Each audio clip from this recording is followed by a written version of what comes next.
أحزان قلبي لا تزول حتى أبشر بالقبول.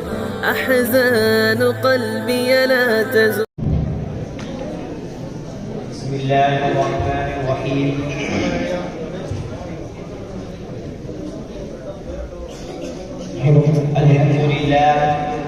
الحمد لله وكفى وسلام على عباده الذين اصطفى. أما بعد، فأعوذ بالله من الشيطان الرجيم. بسم الله الرحمن الرحيم. قل هو الله أحد الله الصمد لم يلد ولم يولد ولم يكن له كفوا أحد.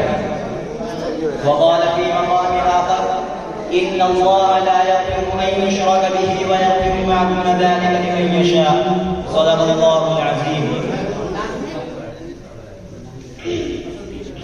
ابھی میں طفل مکتب ہوں نواعظ ہوں فرزانہ. ابھی میں طفل مکتب ہوں نواعظ ہوں فرزانہ. صدائے دل میں گونج رہی ہے سنا دو حق کا پروانہ. برادران اسلام اور معزز سامعین کرام، میں آج جیسے عظیم المرتبت حضرات کے سامنے توحید کے عنوان پر چند منٹ لفظ و شاعری کی جسارت کر رہا ہوں. امید ہے کہ آپ حضرات بغور سماعت فرمائیں گے اور اس حقیر سراپا تفسیر کی ہمت افزائی فرمائیں گے. حق تعالی شانہ جو تمام اشیاء ارض و سماع کا خالق اور ہمارا خالق ہے، اور اس وصف عالیہ کے ذریعے ہمارے معلم اعلیٰ محبوب کبریا صلی اللہ علیہ وسلم پر اپنے احکام کا نزول فرمایا. اور اس مقدس ہستی نے ہمیں ایک ایسی قوت عالی بخشی جس کو ہم عقل سلیم سے تعبیر کرتے ہیں. اگر ہم اس قوت عالی کو استعمال میں لاتے تو کائنات کے ہر ذرہ سے وحدت خداوندی کی خوشبو آئے گی. ذرے کائنات کو درکنار اگر ہم خود اپنے اندر جھانک کر دیکھیں تو وحدت ہی وحدت نظر آئے گی.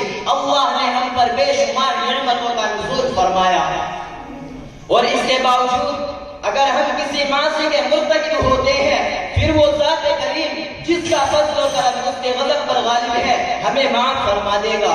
لیکن جب کوئی شرک جیسے بدترین گناہوں کا مرتکب ہوتا ہے تو خدا پاک خود فرماتے ہیں: ان اللہ لا یغفر ان یشرک به ویغفر ما دون ذلک لمن یشاء.